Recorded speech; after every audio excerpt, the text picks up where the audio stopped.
What's good? It's Woog. Please like the video, subscribe to the channel if you are into the fight talk. Oleksandr Usyk 17-0 versus Dereck Chisora 32-9. And this one's more interesting than it first appears. You have one fighter in Usyk who's not only undefeated but recently accomplished one of the toughest feats in boxing by becoming the undisputed champ of the cruiserweight division. Now, undisputed and unified are not exactly the same thing. You could earn one belt, then fight for another belt and win that. That makes you a unified champion. But you are not an undisputed champion unless you've won all 4 major belts in that division. Those major belts coming from the WBC, WBA, IBF, and WBO. And Usyk did just that by cleaning out the elite cruiserweight competition in the World Boxing Super Series tournament versus the likes of Maris Briedis and Murat Gassiev. Terrence Bud Crawford recently did the same at 140. The last heavyweight to do this was the great Lennox Lewis 21 years ago, and that's when there were only 3 major titles per division. The WBO soon became the 4th. So you've got this total stud at cruiserweight in Oleksandr Usyk, who then moved up to heavyweight and made his debut there versus the 38-year-old former contender and current journeyman Chazz Witherspoon, the son of the former champ Tim Witherspoon. Now, Chazz Witherspoon has competed against some serious heavyweights in the past. He fought Chris Arreola in 2008, Tony the Tiger Thompson in 2009, who fought a good fight against Vladimir Klitschko in their first fight, and he's fought Seth Mayhem Mitchell, and Witherspoon lost all 3 of those step-up-in-class fights. And since then, he spent the last 8 years fighting very marginal competition. To his credit, he won them all, and mostly by knockout. But Witherspoon was chosen as Usyk's heavyweight debut opponent to give Usyk a very winnable but still nearly credible opponent. And Chazz endured a 7-round beating until him and his corner decided that enough was enough between rounds. Now, Witherspoon took a ton of clean punches from Usyk and was still able to go a few rounds, so we already know that Usyk won't be one of the bigger punchers at heavy. He did knock Tony Bellew out cold in 2018 in Tony Bellew's retirement fight, but I cannot understate that the jump up from cruiserweight to heavy is unlike any other in boxing, and that's because all of the other weight classes are capped off at a maximum weight limit except for heavy. And as you go up the weight classes, there are bigger gaps between weights, like it's 5-pound increments in a lot of the lower weight classes. And then when you go from, say, middleweight to super middleweight, where there's a 8-pound difference, or light heavyweight to cruiser, which is the difference between 175 and 225-pound difference. But heavyweight is very unique. Say, for instance, when you go from welterweight 147 to junior middleweight 154, you know that your opponent has to weigh no more than 154 on the day prior to the fight. But there is no upper bound at heavyweight, so you've got such a wide variance of weights there.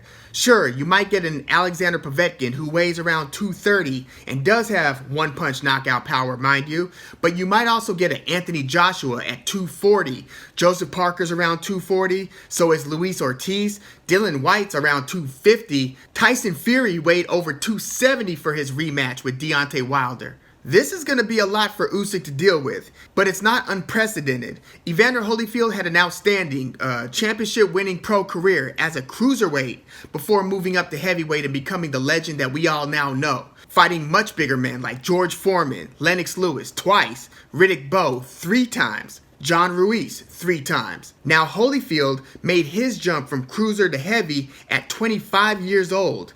Usyk did it at 32, much more dangerous proposition. So his next test will come versus Dereck Chisora, a 36-year-old former title contender where he lost a decision in a spirited fight versus a 40-year-old Vitaly Klitschko back in 2011. And Chisora has already fought them all. He's lost twice to Tyson Fury, he got TKO'd by David Haye, he lost a very close and highly disputed split decision versus Robert Helenius, who recently upset previously undefeated Adam Kownacki via 4th-round knockout just before the pandemic. Dereck Chisora lost a split decision versus Kubrat Pulev, who's about to challenge Anthony Joshua for his titles. Chisora's also lost twice to Dylan White, once via decision and more recently via TKO.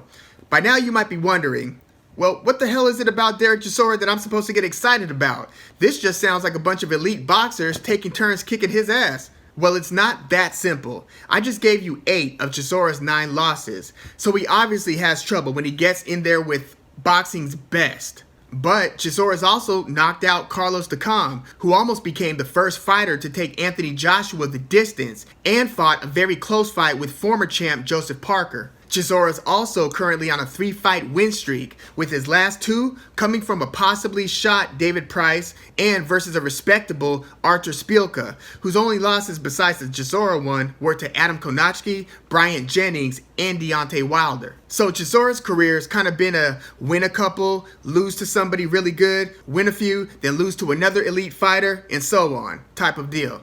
But he really wants another shot at the title, and he knows that Usyk has the buzz and this mystique about him, whereas Chisora's already been there with the biggest and baddest.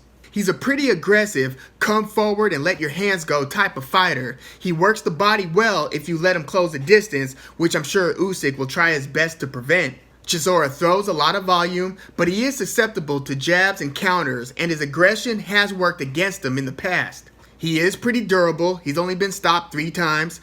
Usyk, on the other hand, is trained by fellow Ukrainian Anatoly Lomachenko, Vasyl Lomachenko's father and trainer. And Usyk, like Lomachenko, has carved out this reputation of being one of the most skilled craftsmen pound for pound in the sport. He's a southpaw, he's patient, and although I've seen a slight drop-off in his mobility in his last couple fights, his ring generalship and distance management is outstanding. His power isn't devastating by heavyweight standards. You won't mistake him for like a Deontay Wilder or AJ, but when you watch him, it's like watching a middleweight in a cruiserweight's body. He's got good hand speed, he's got a confident swagger, he looks crazy, kind of reminds me of a James Bond villain. He's an Olympic gold medalist and has won gold in several world championships, which is about as decorated as it gets amateur-wise, which is also why he, like others, including Vasyl Lomachenko, got a late start in his pro career. Again, only 17 pro fights at 33 years old. And speaking of which, Usyk's age is one of my biggest reservations in expecting him to have a lot of success at heavyweight. I don't know how great Usyk's chin is because he's not getting caught that cleanly that often. Now, when I picture him in there with these much larger heavyweight beasts, Usyk will have to put on some pounds and look like he belongs in the division. So let's say he'll now be fighting at 215, 220. What will that do to his mobility, both feet-wise and even bending at the knees and dipping the torso? He does like these little torso dips to the side to throw feints and such. I'm guessing more weight means less movement. It often does, especially as he gets into his mid-30s. And this should be most noticeable when his heavyweight fights get into the middle and later rounds, especially since we could assume that he won't be putting many opponents away before then. This will be tough. And I even expect Chisora's strength and physicality at 240 plus pounds to give Usyk some issues, especially if he could try bullying him into the ropes and start swinging to the head and body in the clinches. The more uncomfortable and ugly this fight gets, the better it is for Chisora. The last thing he wants is for a boxing chess match to break out here. I expect him to want to prevent that. Now, there is one similar case study to look at here. Michael Hunter Jr. gave Usyk one of his most competitive fights and then moved to heavyweight shortly after. That fight, by the way, is still Hunter's only loss. Hunter is now 6-0-1 so far at heavyweight, and that draw came against Alexander Povetkin, the Olympic gold medalist and 40-year-old former title contender who just knocked #1 contender Dillian Whyte out cold with a beautiful uppercut that I still believe is the knockout of the year. I know people are talking Zepeda versus Baranchyk, but I really think that because of the precision, because of how the fight was going, and because of the way that it was kind of set up with feints and dips, Povetkin's knockout of Dillian Whyte gets my vote for knockout of the year. Michael Hunter Jr. fought Povetkin evenly through 12 rounds. This might be a promising sign for Usyk, depending on the opponent.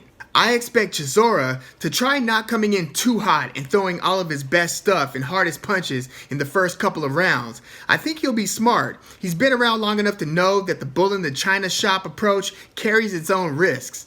I expect Usyk to be slightly up on the scorecards through the first half of the fight, then to start winning more rounds more convincingly after that. I think that Chisora will up the ante and beat Usyk up more than Usyk's used to getting beat.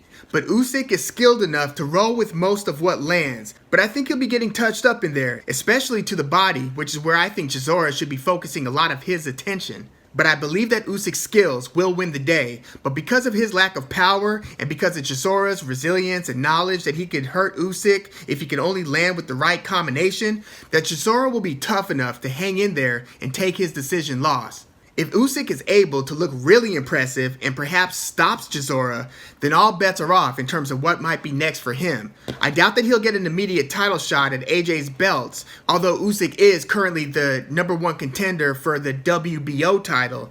And I don't expect that AJ-Usyk fight to happen because I do think that the AJ-Fury fight happens, assuming AJ beats Pulev in December, and depending on whether Fury Wilder 3 actually happens and how that whole thing plays out. But I expect Fury versus Joshua to be for all the belts, a true undisputed unification title shot. And if that's the case, Usyk's gotta wait. But I'm just looking at the top 10 heavyweights, and man, I don't see Usyk having a good chance against half these guys, really. I mean, would you favor Usyk over Joseph Parker, over Andy Ruiz?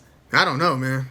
But let me know your thoughts on Usyk versus Chisora. I think that the betting lines are pretty bogus. I might even take a leap of faith and throw something on Chisora. You're getting him as an almost 5-1 underdog. Also, how do you think Usyk stacks up against the top 10 heavyweights going forward? Would you favor him against any of the big three, for instance? Fury, AJ, and Wilder? That's a tall order, literally. Please leave your comments in the comments, like the video, subscribe to the channel if you are into the fight talk. I'm Woog. Thanks for tuning in.